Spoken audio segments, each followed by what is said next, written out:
Assalamualaikum warahmatullahi wabarakatuh. Pada hari ini saya ingin menerangkan mengenai artikel yang telah saya hasilkan, iaitu Ekonomi Digital Menjana Pendapatan Individu Semasa. Sebelum saya teruskan kepada pengenalan, ini saya mengenalkan diri. Nama saya Muhammad Faris bin Tara Azwan, nombor matrik C20E1541. Yang pertama iaitu pengenalan.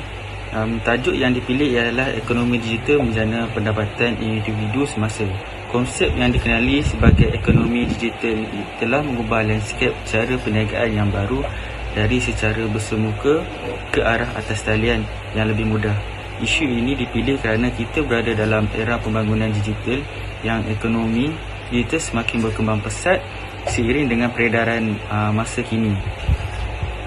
Era digital telah mengubah banyak aspek kehidupan manusia, termasuklah kita menjana pendapatan.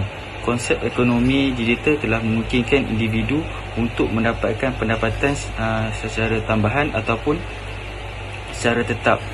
Pada era ini banyak medium ataupun platform tempat penjualan yang semakin pesat seperti Shopee, Lazada, Alibaba, Amazon.com dan yang paling terbaru iaitu TikTok Shop.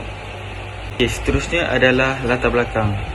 Latar belakang isu ekonomi digital menjana pendapatan individu semasa saat ini adalah akibat daripada perkembangan teknologi informasi dan komunikasi yang semakin pesat, terutamanya dari segi internet dan platform digital. Yang kedua iaitu ekonomi digital melibatkan pelbagai aktiviti ekonomi yang dilakukan secara digital, seperti e-commerce, freelance, pemasaran influencer, content creator dan banyak lagi. Dan yang ketiga iaitu ekonomi digital semakin berkembang pesat apabila dunia dilanda dengan serangan COVID-19 yang menyebabkan semua perniagaan telah terhenti dan mengakibatkan perniagaan secara normal tidak dapat dijalankan. Dan yang terakhir iaitu perniagaan dalam talian semakin popular di kalangan masyarakat dengan platform seperti Amazon, eBay, Shopee, Lazada dan paling terbaru iaitu TikTok Shop, yang menjadikan seseorang itu boleh membuka perniagaan dalam talian dan menjual produk ataupun perkhidmatan mereka sendiri. Seterusnya adalah sorotan kajian awal. Kajian meneliti bagaimana ekonomi digital telah menjadi sumber pendapatan yang signifikan bagi individu-individu pada masa kini. Perkembangan teknologi telah membuka pintu perniagaan untuk pelbagai peluang pekerjaan dalam talian. Individu dapat menjadi freelance ataupun bekerja jarak jauh dalam bidang seperti penulisan, penterjemahan, grafik design, pengatursyaraan dan banyak lagi. Menulis blog atau membuat video yang menarik, individu dapat menarik pengunjung atau penonton dan menjana pendapatan melalui iklan ataupun program aplikasi. Jika dilihat begitu ramai YouTuber telah berjaya mendapatkan pendapatan dan hasil daripada video yang telah mereka hasilkan tersebut. Seterusnya adalah punca permasalahan. Yang pertama iaitu persaingan yang sengit. Ekonomi digital adalah satu bidang yang sangat kompetitif dengan terdapat banyak individu yang berusaha untuk menjana pendapatan dalam ruang digital, dan persaingan yang sengit boleh menjadikan sukar untuk memperoleh pendapatan yang stabil ataupun mencukupi bagi seseorang individu yang menjalankan perniagaan secara atas talian. Yang kedua, terdapat infrastruktur dan teknologi. Tidak semua individu yang mempunyai akses yang sama kepada infrastruktur digital dan teknologi yang diperlukan untuk menjana pendapatan ekonomi. Dari segi tidak semua orang mempunyai laptop yang dapat membantu seseorang untuk memasarkan barangannya. Baiklah, yang ketiga iaitu ketidakpastian pendapatan bagi sebahagian individu yang menjalankan ekonomi digital sebagai sumber pendapatan utama. Ketidakpastian ini dapat menjadi permasalahan.